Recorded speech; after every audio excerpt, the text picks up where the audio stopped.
புளிச்சக்கீரை வதக்கிட்டு எப்படி செய்யறதுன்னு பார்ப்போம்.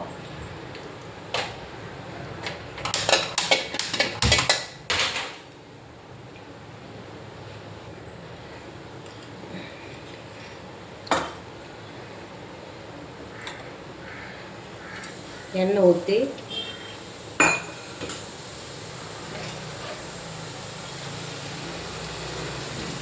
இந்த புளிச்சக்கீரை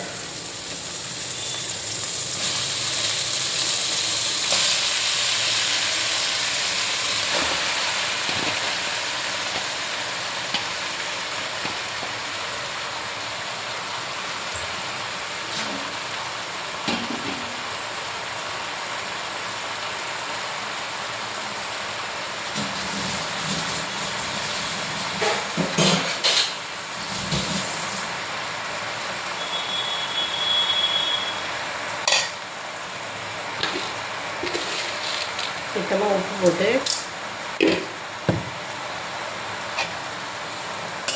நல்லா வதக்கணுங்க.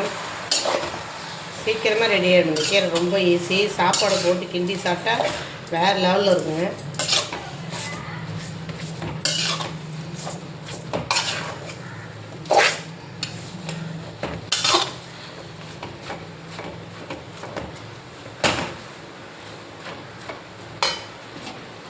கொஞ்ச நேரம் மூடி வைக்கணும்.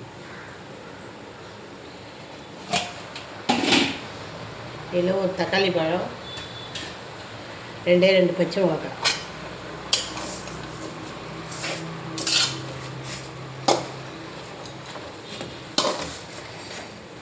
இது நல்லா வதக்கலாங்க. வேக வச்சு கிடையலாம். இன்னொன்று தண்ணி வேஸ்ட்டாக போய்ட்டால் சத்து போயிடும். இதேமாரி வதக்கிட்டு அரைச்சா நல்லாயிருக்கும். உடம்புக்கும் ஹெல்த்தியாக இருக்கும். இந்த கீரை புளிச்சக்கீரை 2 நாளைக்கு கூட நல்லெண்ணெய் ஊற்றி கிண்டி சாப்பிட்டா டேஸ்ட்டாக இருக்கும். வேறு லெவலில் இருக்கும் இந்த கீரை. நம்ம இந்த வெயில் நாளில் டெய்லியும் ஒரு கீரை எப்படின்னு நம்ம சாப்பிடுவோம். இந்த கீரையை ஒரு நாளைக்கு சாப்பிடுங்க.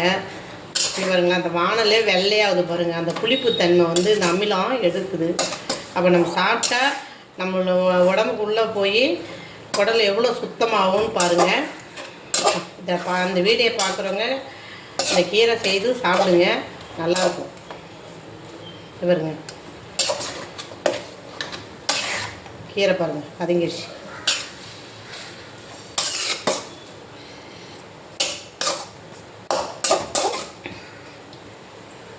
மூடி போட்டு ஒரு 5 நிமிஷம் மூடி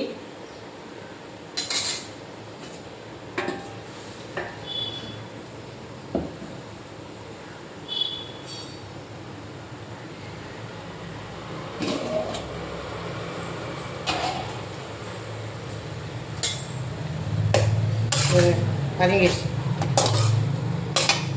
இது ஒரு மிக்ஸி ஜாரில் போட்டு அடிச்சிக்கலாங்க. மிக்சியில்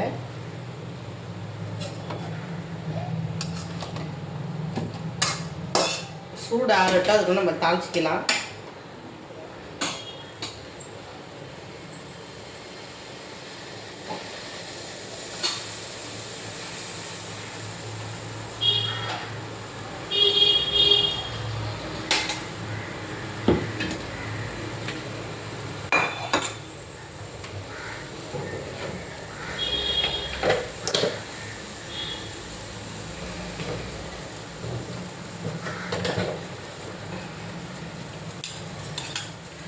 எண்ணெய் ஒரு 2 ஸ்பூன் நம்ம ஊற்றிட்டு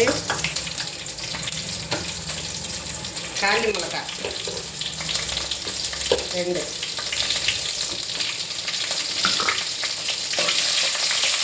எல்லாம் வதக்கிட்டு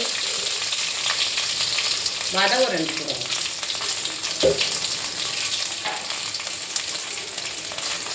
இந்த தண்ணியில் ஊற்றிட்டு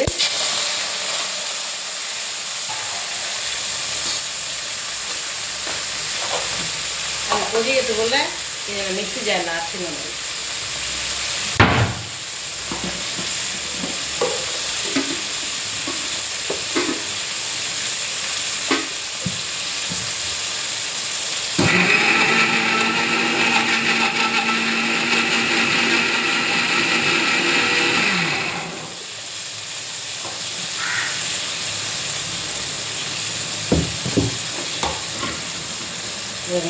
அரைச்சாச்சு.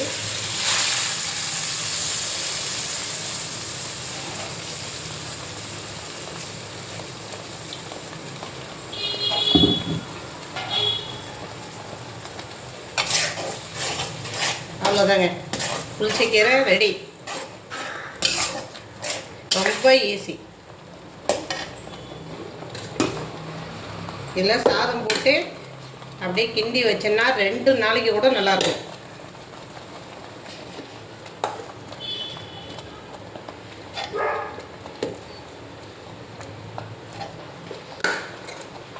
ரெண்டு நாளைக்கு தொட்டுக்கே வேணாங்க. சாப்பிட்டு பாருங்கள் செஞ்சு. நல்லா டேஸ்ட்டாகவும் நல்லா சாப்பிட்றதுக்கு அப்படியே கப கப கபன்னு இன்னும் கொஞ்சம் சாப்பிடணும் போல இருக்கும்.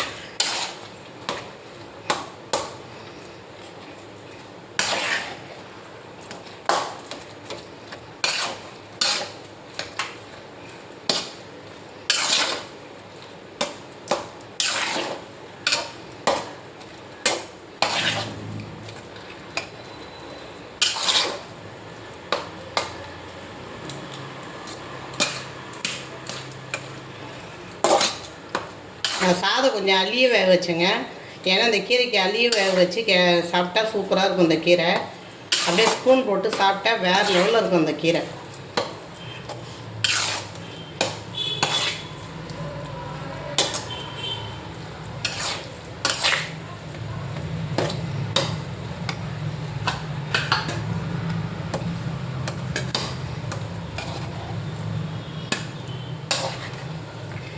நம்ம ஆஃபீஸ்க்கு எங்கன்னா வெளில போனால் கூட சாப்பாடே கிண்டி எடுத்துன்னு போகலாம்.